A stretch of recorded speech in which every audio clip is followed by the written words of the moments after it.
Have you ever wondered how many steps you're taking in a day, or what your heart rate is? Or how many hours of REM sleep you've had? Or have you simply wanted to know when the next fight is coming?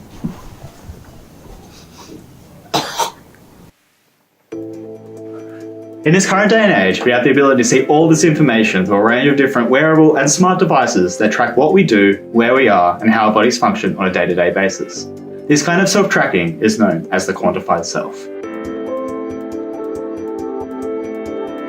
The term was coined in 2007 by Gary Wolfe and Kevin Kelly. They began looking at new practices that were emerging at the time which seemed to loosely belong together, including life logging, personal genomics, location tracking, and biometrics.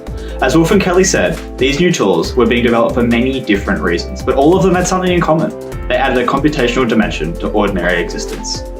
The first mainstream activity tracker which gained a lot of public attention was the Fitbit in 2008. It allowed users to track their heart rate, sleep cycle, location, steps, food logging, distance, and calories burned. Most people that own a self-tracking device use the data for self-improvement. They hope that by changing any unhealthy habits, they can live a happier and healthier life.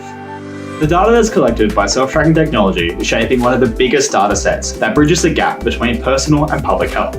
With this recorded data, companies are able to say with almost 100% certainty which demographic of users are healthier than others, which sleep the least, and which exercise the most.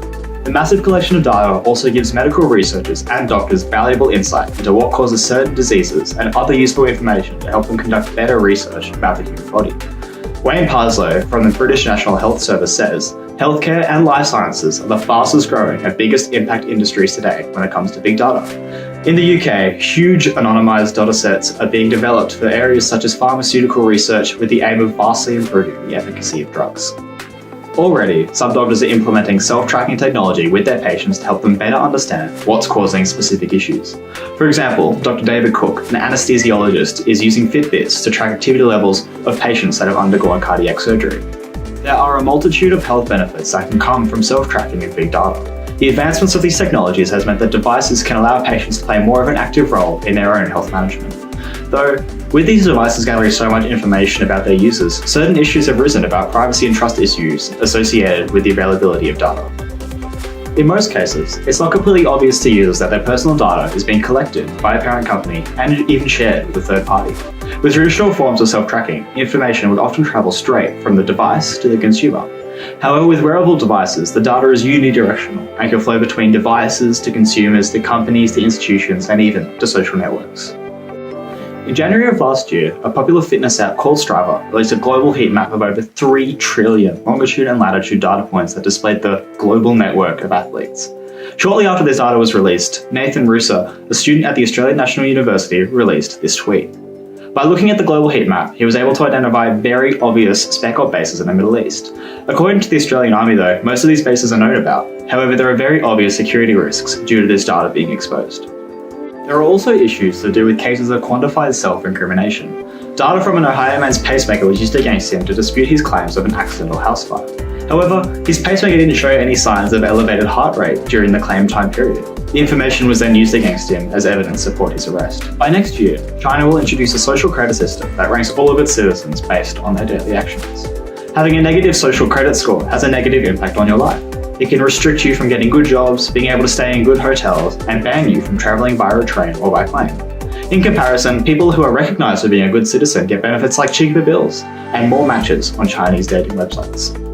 With these examples, we can see that the use of self-tracking devices and big data can become problematic as it raises many doubts about the implications for the future.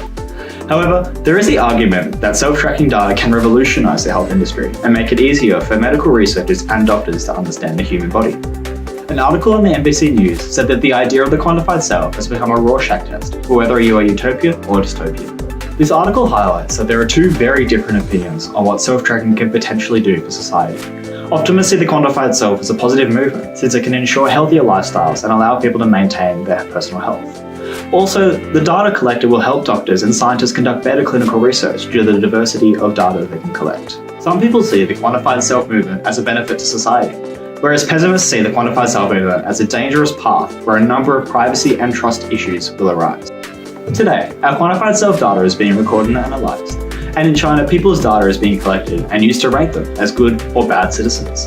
These examples pose obvious privacy and trust issues because companies and third parties are able to analyse the data we collect about ourselves.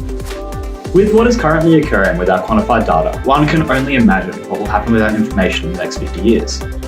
So many aspects of our daily lives are already being tracked and monitored, and it leads us to question, what's next? To what extent will the quantified self contribute to or limit our lives?